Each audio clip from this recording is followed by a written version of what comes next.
talking about getting, helping the other side to be happy as opposed to what you want, Mm-hmm. right? Yeah, expand on that. Yeah.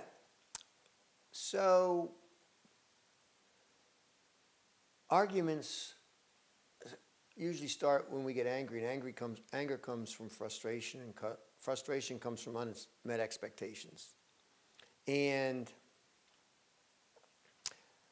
again, it's all about you, but we want to understand ourselves because we have control over our own selves, not another person. You can't make me angry. You can do stuff that I don't like, and then I make myself angry, or I make myself frustrated. So we get frustrated, and then we take it out on the other person because we're frustrated. You look what you made me do. You hear this sometimes. And there are people that are unsophisticated to the point that they always blame you for what happens, that they don't ever take personal responsibility. And there's people that you just shouldn't be with. You may have to be with them if you married into the family or there's some issues. But that said, you don't have to adopt any kind of personal frustrations. They're who they are. They're what they are. You didn't make them that way. If they have issues, you want to treat them the same way you treat a baby that poops in their diaper. You don't yell at the baby because they pooped in their diaper. You don't spank them because they pooped in their diaper. You don't not feed them because they pooped in their diaper. You change the diaper and you give them a kiss because that's just what babies do. Speaking of diaper, they poop in their diaper and they cry when they're hungry, and so you just embrace that. The same thing happens to older people that poop from their mouth or that poop with their attitudes. That's what they do, and you don't take it personally. It's not about you. That's their personality. I've been married about 10 years, and Sharon had a characteristic, I don't even remember what it was, that I took really personally, and it used to upset me. And over the 10 years, I got more and more upset by it because I was really taking this characteristic personally. It was a verbal characteristic or a phrase she used or something. I don't know what it was. And then I was talking to my son, and I found out he was bothered by the same characteristic, and I realized that's just her. She's not mad at me. She's not mad at AR. She just does. And I watched her, and yeah, that's her characteristic. It's not a personal thing. It's just idiosyncrasy. It's just how it's just an idiosyncrasy or a phrase that she uses. I had the same issue with my brother. We used to sit in the same office across from each other for 10 years. We sat in the same office. And our desks faced each other. And one day I'm sitting there, and he yells at me, "Stop it!" I said, "Stop what?" He said, "Stop picking your eyebrow." He said, "It drives me crazy." He says, "You've been doing it for years, and it drives me crazy." So I don't know if there's anything particularly emotionally unstable or mentally wrong with pulling your eyebrow hairs, but it bothered him, whatever reason. I stopped pulling my eyebrows, but was he unreasonable? I could have just kept picking my eyebrows, because there's nothing morally wrong with someone pulling their eyebrow hairs. But if it annoys someone else, then maybe you don't do it just because you don't want to make them annoyed because you like them. But it had no personal, and so those two examples showed me that a lot of people do stuff that's not inherently wrong. It's not a sin by any means. It's not emotionally shows any kind of emotional instability, it's just an idiosyncrasy. And if it bothers you, maybe you have a problem. And you need to deal with it. And so I had a revelation. I think these things probably happen very close to each other, that I got problems. I got things that bother me that shouldn't bother me. And other people's idiosyncrasies are their idiosyncrasies. And I got a choice. I can let it bother me or not let it bother me. And if I want to let it bother me, then I'm the only one that's going to be upset. So there's scenarios where it's idiosyncrasies where you're personally not able to accept it or something like that. Mhm. And then there's situations where certain destructive behavior actually does impact other people. It does. Now, people can do things that are detrimental to themselves. But even that, you have to have, we talked a little bit before about boundaries. You have to have permission to help them deal with that destructive behavior. You may not have any authority or permission to help them deal with an issue that they need to deal with. It's happened to me 3 or 4 times in the last 10 years. I've had to apologize to people. I thought that I had permission to talk to them about something, about an issue. And a couple times it was people that I had discipled, but I wasn't discipling anymore or mentoring. And I went down the path of giving them input, and they got really frustrated. A couple of times people just walked out. They were so frustrated because they didn't want me to mentor them anymore, but they never said, I don't want you to mentor me. So I was giving them input that was unpleasant. So in other words, asking for permission is more like they want to receive it. Yes, yeah. It's like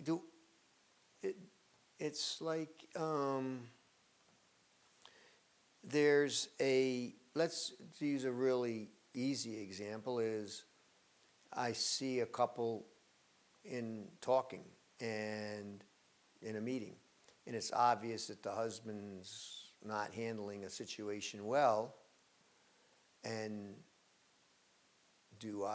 can I give him input on how he could be a better husband? No. I mean, I really need to get his permission to talk about, and this happened I'd been working with this guy. I'd never mentored him, but I'd been with him a long time.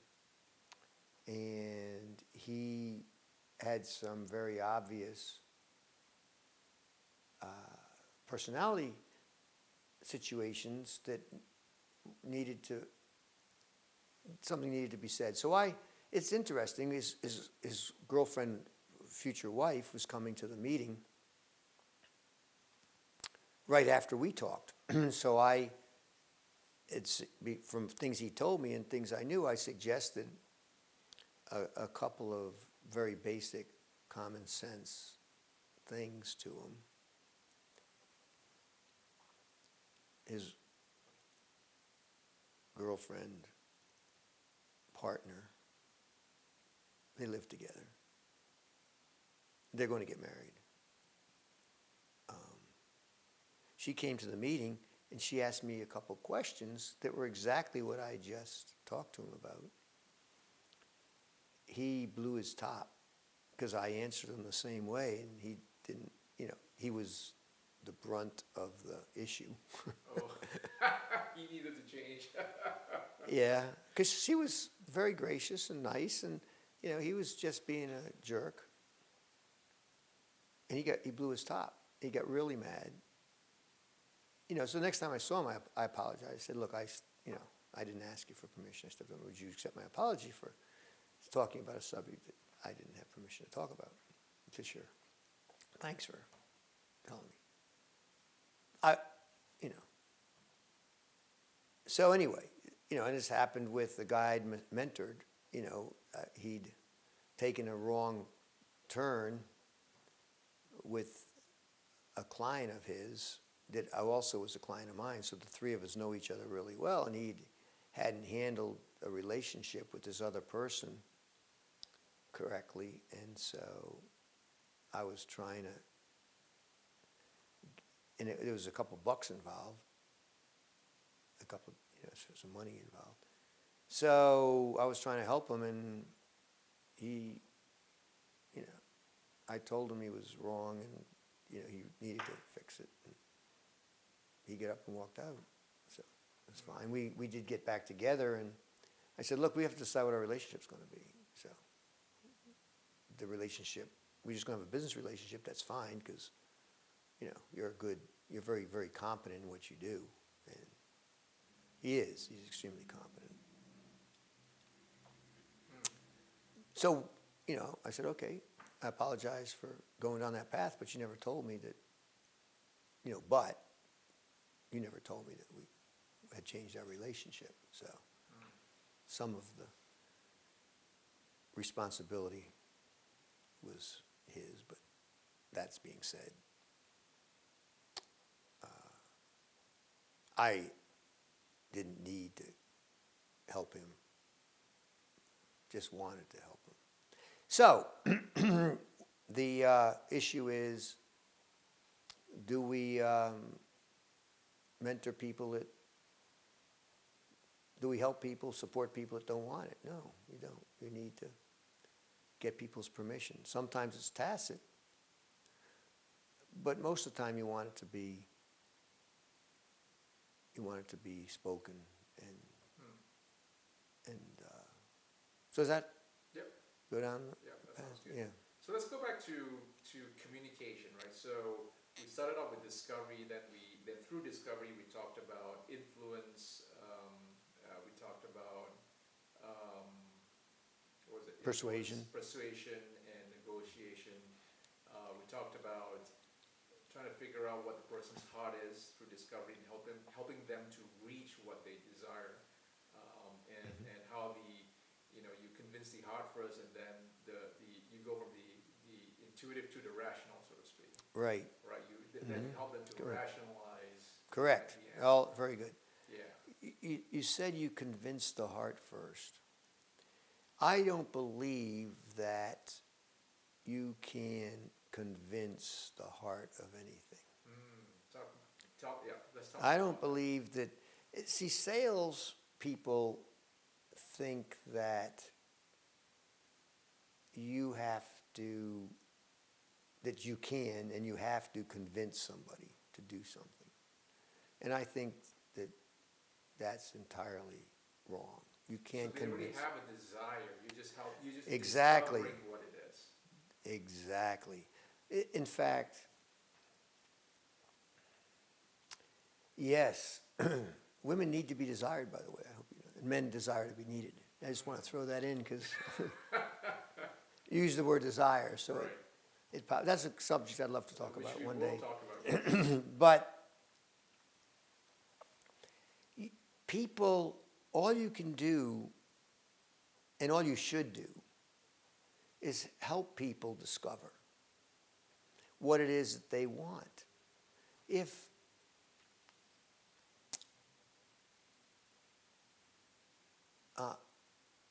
children are really susceptible to being led on a path of discovery. They love and whether they're going to become golfers or baseball players or basketball players, or if their dad's in IT or programming, they do that or whatever.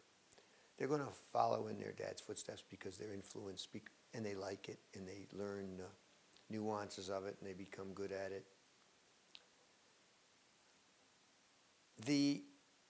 Any endeavor that you take on with another person, if you take it on as a matter of discovery, that you're helping them discover what it is that they want to do, whether it's retire early or have peace of mind about certain issues or subjects, the people will, once they discover what it is they want, then you've really done your job. They discover it in their heart, whether it's buying a car or going into retirement. You help them discover what it is that they want. You're part of their process.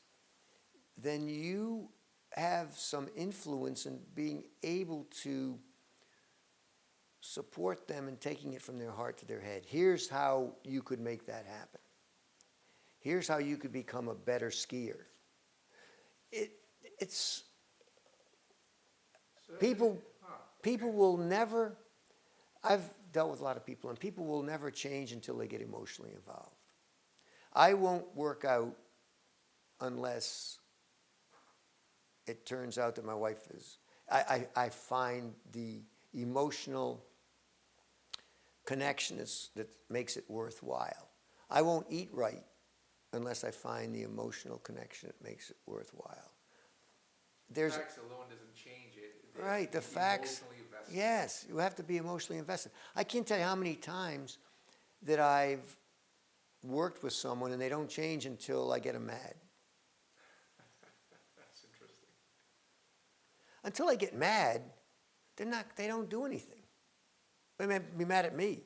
They might, it's happened a lot of times. I intentionally make people mad at me so I'm going to show them. Until we're emotionally involved, we don't, but it has, if you're more mature and you've done this a few times, you want to get emotionally involved in a good way, not emotionally involved because somebody upset you, because somebody made you mad. You want to get emotionally involved because somebody has influenced you to do that. They've made it. There's a prize at the end of the rainbow here. If I do this, there's a real emotional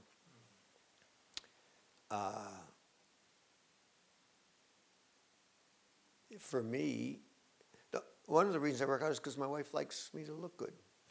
Okay, so I don't work out because I want to feel good. I work out because I want her to like the way I look. Why? Because there's a big emotional involvement for me there.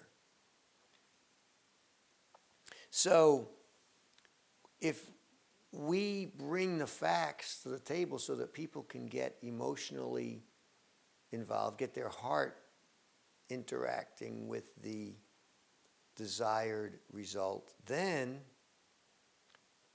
once they've done that, and we know they've done that through discovery or because we've been part of the process, we can help them make intellectual decisions on how to implement it. And this applies to your grandchildren, your children, your wife, your employees, your clients. People buy stuff on the internet. Oh, that looks really cool. That looks really cool. It's not like, there are engineers, and you're one of them, who buy stuff just for the intellectual challenge, but there's some emotional content of that, okay? Right.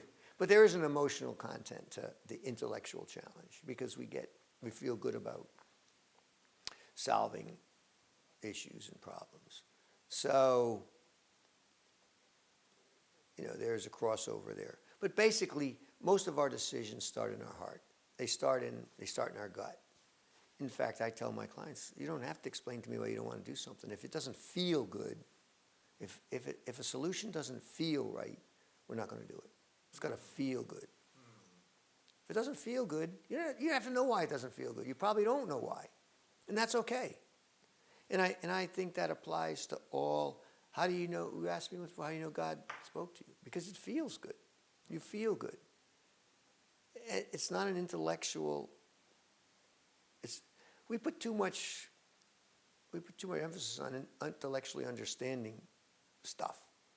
Does it feel good or not? I think some people in the world put too much emphasis on just doing what feels right. But, I understand where they're coming from. So discovery is discovering what the other person's heart is or desires are. Correct. So you're not convincing them, you're just discovering, you're helping them to discover it, actually. All of that, all of the, because they're going to discover while they're talking to you, they're going to discover what they didn't even know they felt. They're going to discover stuff. You help them discover it, and they're going to really have a strong attachment to you when that happens. So sometimes they might not even realize. Right. They thought this is what they wanted, but in actual fact, what they really desired was something else. Exactly. In fact, that's how friendships, people go into discovery together. We went rafting together and we shared an experience. We discovered this experience together. We went shooting together and we discovered this experience together. So for a sales guy saying, I don't know, we'll figure Yes. it out together. Yes, I hadn't even thought of that. But exactly is part of it's exactly why it's so effective, is that when you discover something together, it binds you, it gives you a commonality which binds you together when you do discovery together. Because in discovery, there's an emotional aspect. And when you're emotionally attached to someone, that's when friendships and relationships develop. So, I mean, you have a relationship with someone that's strictly mechanical, but with your car mechanic, for instance. But it's not really the kind of relationships we're talking about. So your relationships that mean something are those where there's been some emotional interaction. And discovery brings about, it's the aha moments. Oh, that's right. How many times have you been with someone and maybe it's doing a coding thing and you're working back and forth together and you develop a real friendship, because I don't know if you've ever done joint coding where you both code at the same time. Yeah, it's the same time. It really develops a real bonding, because you're thinking together, and it's because you're developing you're discovering together, and that's a very important. That's one of the best things to do. And I always say, if you're dating the first time, this is decades ago. So if you're taking somebody out that you don't know, you should take them to a place that is going to be okay, that you understand, because it's going to be a new experience for her, and you want to make sure it's a good experience. But the second or third date, you want to do something neither one of you have done, because now you can share it. Oh, I see. So you want to go somewhere neither one of you have, because now it's a new experience for both of you to share, and it builds a much stronger bond than you knowing what's going on and the other person not knowing. So that's why married couples that are retired want to travel together. They want to go places they've never been. It's a discovery process, and you're bonding over the discovery, and you have all of these shared memories and all of these shared experiences, and not with anybody else. So it's a special, becomes a very, very special relationship. And the more of these you have, the more special the relationship is, and the harder and the more strong the bonds become, and the harder it is to break. Now, would guys and would men and women treat these experiences a little bit differently? Because part of what I know is, or at least what I've been led to believe, basically, is men tend to bond over activity, and women can bond over, emotionally, just by talking, right? But when you're doing something together, there is the experience, you're experiencing it, but then there's also the emotional aspect where, you sort of like feeling happy together or excited together and all of that. Yeah, for women, conversation is a discovery process. Conversation. It's a discovery process. Yeah. It's there's remember, there's women look at situations in 3 dimensions. We only look at them in 1 dimension, at least 3 dimensions that I know of. For men, it's just the facts. We just look at it, what's the facts of the situation, and that's what we act on. And as I've told you before, women have at least three dimensions they look at when there's the facts of the situation, whatever the facts are. And then there's the relationship they have with the other person. And then there's their emotional state at that point in time. Are they happy, sad? Do they have issues going on physically? A guy, as I've told you before, I'm talking to you, I'm talking to my son, I'm talking to my brother. I'm going to tell you, and you each say the exact same, whatever you might each say, I'm going to respond the same way to all 3 of you. It doesn't matter the relationship, the facts are the same, so you're going to get the same response. Because our emotional levels are like this all the time. And you'll get the same response a week later, or 10 minutes later. It's going to be the same. Because it's fact-based. Because it's facts-based, right. So we're going to interact the same way. But if for a woman, she's going to react differently with her sister and her mother and her best friend. The same fact, the same statement from each of them could elicit a different response because she has a different relationship with each one of those people. And it could change on the time of day, on her emotional state. She'll give a different response based on her emotions.